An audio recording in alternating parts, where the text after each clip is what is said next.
This is the American Greed Podcast, presented by CNBC. I'm Stacy Keach. In this episode of American Greed, Rico Vendetti's lucrative online stolen goods operation is exposed when he hires the wrong delinquent to do his dirty work. Their scheme to steal an elderly man's valuable comic book collection turns deadly. He kept saying, my collection, it's gone. He was somebody who lost his life just for money.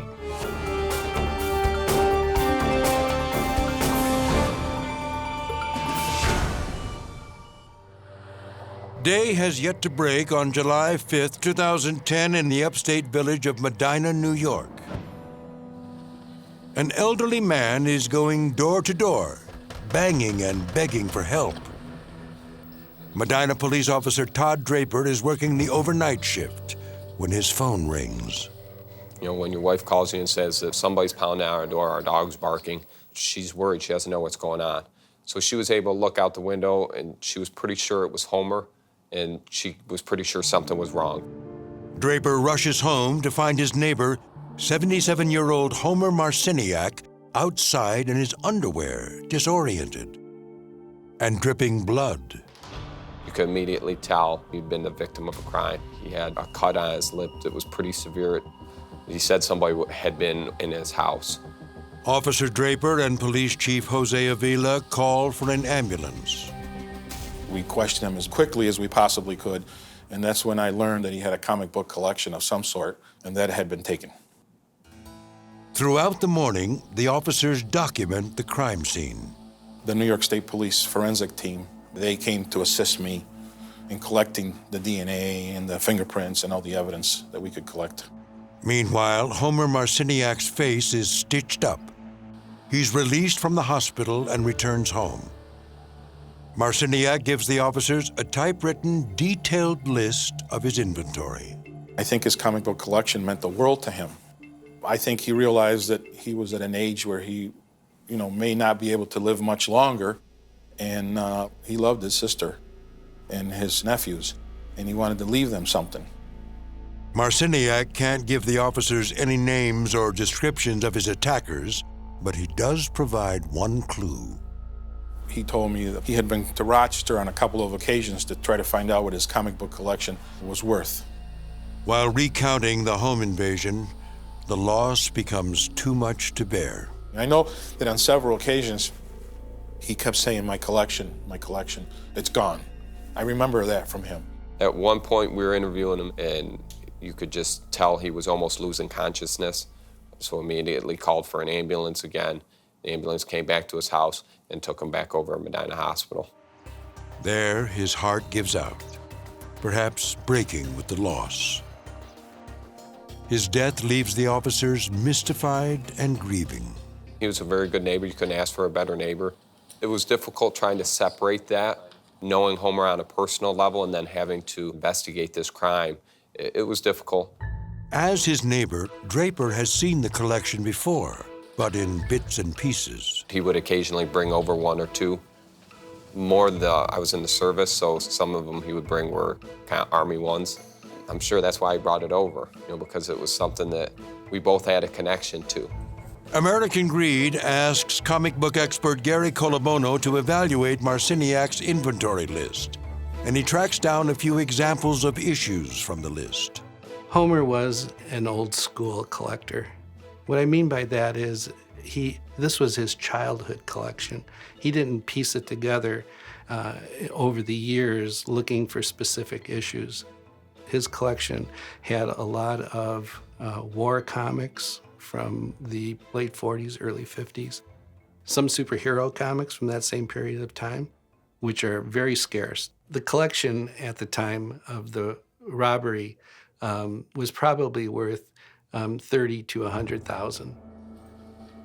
For months, Draper and Chief Avila follow the only leads they have: the city of Rochester and the list of comics.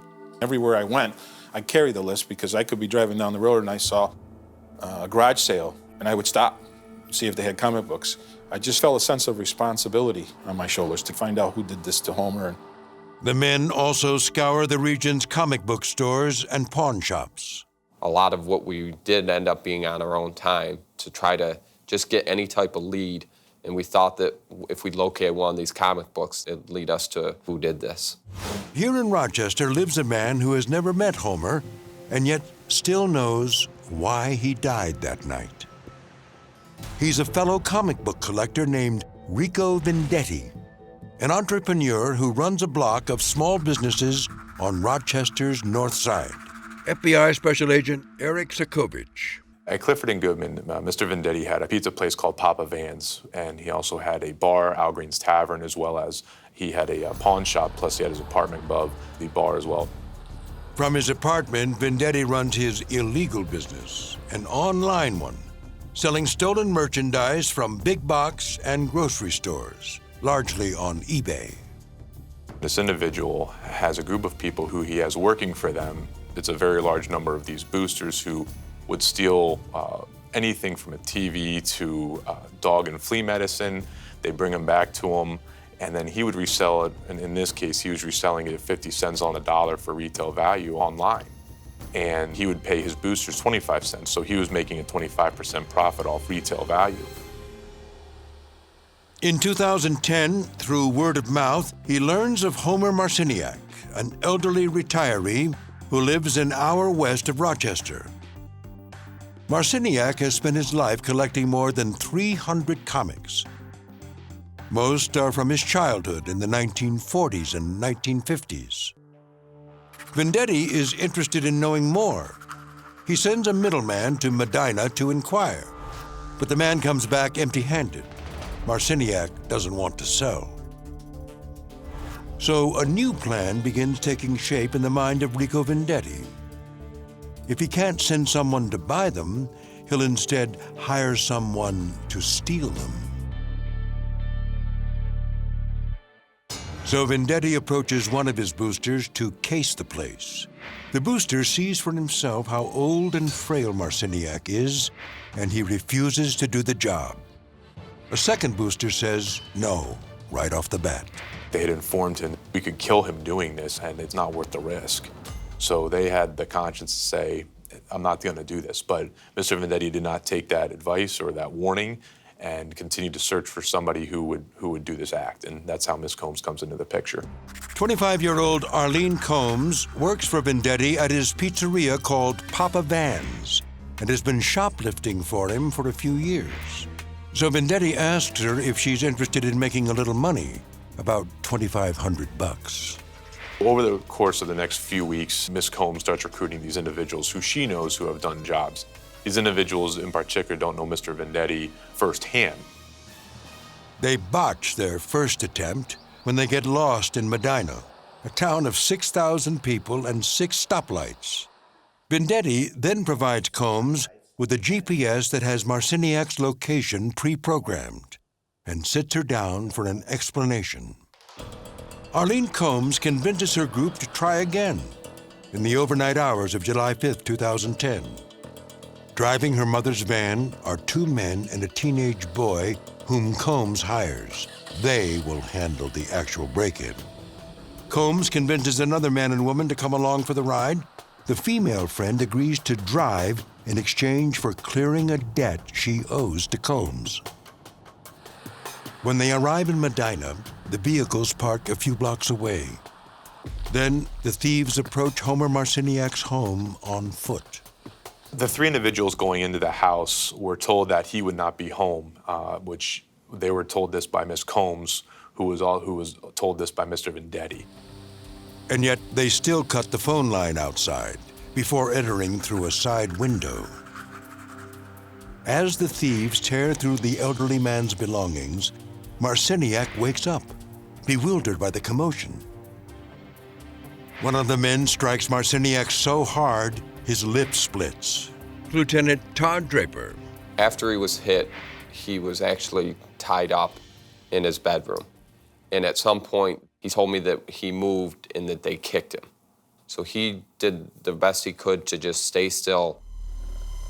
The robbers plunder the home for several more hours and make off with the coin collection, some belt buckles, a few guns, and Marciniak's safes, as well as the comic books, which Arlene Combs delivers to Rico Vendetti as morning breaks. But in the days that follow, the local news starts reporting about the violent robbery and subsequent death of Homer Marciniak in Medina. So Vendetti tells Combs he has no choice but to destroy the evidence. And since he can't keep the comics, he declines to pay her in full for the heist. As weeks turn to months, in Rochester, the heist members remain quiet and live with their guilt. And in Medina, the case grows cold. We kept trying everything we could think of, every angle, to try and develop new information or try to get a lead. The results didn't happen. As much as we tried, we just couldn't catch a break. But on October 13, 2010, Rochester police arrest a 24-year-old woman for prostitution. Accused of selling her body, she decides it's time to sell out her friends. She tells Rochester PD that she knows who killed the old man in Medina. Retired Police Chief Jose Avila. About 1 o'clock in the morning, I received a call. Well, I was excited that this might be the break and jumped in a police car and went right to the Rochester Police Department. She told me the story, and I didn't tell her much, but she knew things about Medina and things about that night that I knew right off the bat that she had to have been involved. She drove the getaway car, according to her story. So I immediately put her in the back of my patrol car and drove her here to Medina. Questioning continues, and the young woman mentions Arlene Combs, who is swiftly arrested. Combs, in turn, explains how her boss, Rico Vendetti, put her up to the job and gives up the other members of the heist as well. They say there's no honor among thieves, and that's clearly what happened. As soon as one person started talking, everybody started talking. The pieces started coming together for us. The heist members, Vendetti and Combs, are indicted on burglary, theft, and assault charges out of Orleans County. Combs also reveals she's a shoplifter for Vendetti, a clue which leads to the astonishing discovery of a massive stolen goods trade. As the case swells in scope and begins spilling across state lines, the Medina and New York State Police reach out to the FBI for backup. Special Agent Eric Sikovich. We knew these type of operations existed, but Mr. Vendetti himself came up on the radar because of the death of Mr. Marciniak. Without Mr. Marciniak, we would not have known about Mr. Vendetti doing what he was doing. In October 2010, federal agents search Vendetti's businesses and apartment. As you walk up the steps, he has a room that is full of items to be sold. This is a full-blown operation to sell this stuff. They confiscate boxes upon boxes of stolen goods and thousands of comic books. Investigators believe they have enough evidence to prove that Rico Vendetti has been directing a shoplifting ring. The FBI says from at least 2004 through early 2011, Vendetti directs his boosters to steal nearly $700,000 worth of merchandise. He knew what the customers on eBay wanted, and one of the big sellers was Crest White strips, and he could make a very quick buck off these items. In November 2010 in Buffalo, New York, Rico Vendetti stands accused in federal court of running a racketeer-influenced corrupt organization, or RICO for short. Vendetti faces numerous charges. The RICO counts against him include racketeering and felony murder for the death of Homer Marciniak. Vendetti's defense attorney, Matt Lemke. The federal racketeering laws were designed to be able to prosecute organized crime families. But this is not an organization that had a structure where there is a head of the family and he has lieutenants and captains and enforcers and everyone has roles. Yet rather than face trial and potential life in prison, Rico Vendetti decides to cut a deal. In December 2014, he pleads guilty to 1 count of racketeering. Before sentencing, he sends a letter to the judge in which he writes, "I was an utter fool for letting nefarious people lead me down this besmirched path." Mr. Vendetti led other people down this path. Mr. Vendetti was at the head of this. There was nobody above Mr. Vendetti. Everything that happened for everybody below him is a result of what his leadership was. They spoke for who he was and what he was about. Vendetti is sentenced to 20 years in federal prison. Arlene Combs also pleads guilty to racketeering and gets 20 years.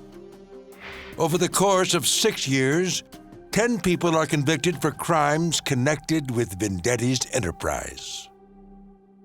Even though these people did a lot of other crimes with a lot of other victims, most of those victims were property victims. A lot of them were stores or retailers. Homer was a true victim. He was somebody who lost his life because of these individuals' actions, and just for money. Although the FBI seizes 21,000 comics from Vendetti, none of them match the treasures on Marciniak's list. Comic books expert Gary Colabono. Chances are they probably were dumped in the garbage as the cops started to close in. I don't know that, but I can pretty much believe that's what happened to Homer's comics, because otherwise they'd have turned up by now. Has he really trashed them? Or could they still be out there somewhere? In an email exchange with American Greed, Rico Vendetti does not answer that question. But he does write. The sorrow I feel for Mr. Marciniak and his family cuts me like a jagged knife. That knife has left an open wound that will not heal upon me. What those three individuals did when they entered Mr. Marciniak's house was terribly wrong. I had never spoken to or known them or Mr. Marciniak, but I certainly want to express my deepest sympathy. Vendetti goes on to write, I will never attempt to say that I didn't violate the law, but I want the public to know that I never solicited anyone to rob this elderly man in the middle of the night. I cannot change what has happened. The only thing I can do is control my future, and my future will be selfless. Back in Medina, for some, the dismissal of the murder charge against him is not enough to absolve Rico Vendetti. These underlining people, they didn't know Homer. They didn't target him. They would have never known anything about him in his comic books if it wasn't for Rico. And, he definitely set this up, and he definitely has blood on his hands. They woke this poor gentleman in the middle of the night and stole his priceless collection. I think it caused his death. I really do. And they figured that this crime would go unsolved. The officers of the Medina Police Department and myself were not going to let that happen. We were going to do all that we could to solve this crime. Homer was a good man, and he didn't deserve to die that way.